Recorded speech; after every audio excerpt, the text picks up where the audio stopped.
I don't particularly like people. I don't, and it makes it very difficult to be a social worker.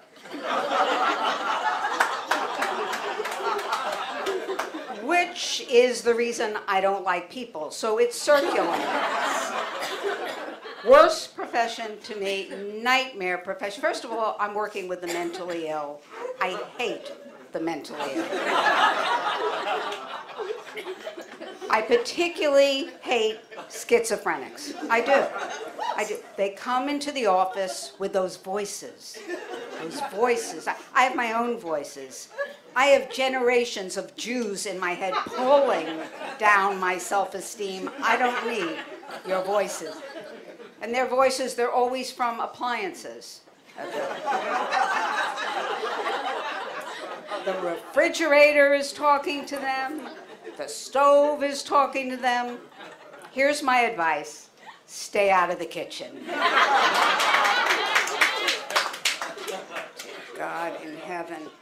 And then they give you settings to work in that are like a nightmare. I was the director of a 32-bed residence for the mentally ill. Perfect.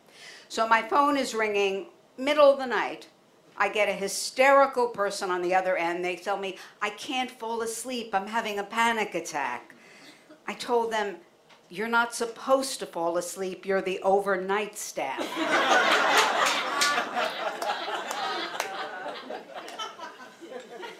But here's the worst thing. Here's what really is the torture you bear.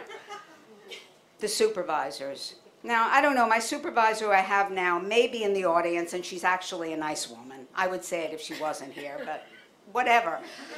But the ones before, essentially, they are, I think they are basically coming from hell, but hell is full. So they're sent back onto earth to be my supervisor. Fine. I had a woman, last place I worked, she was the grandmother of Satan. There is no question about it.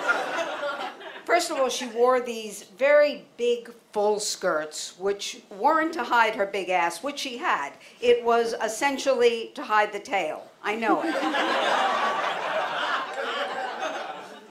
Never wore nice shoes. Well, how could she? How are you going to cram a cloven hoof into a designer shoe? Can't happen.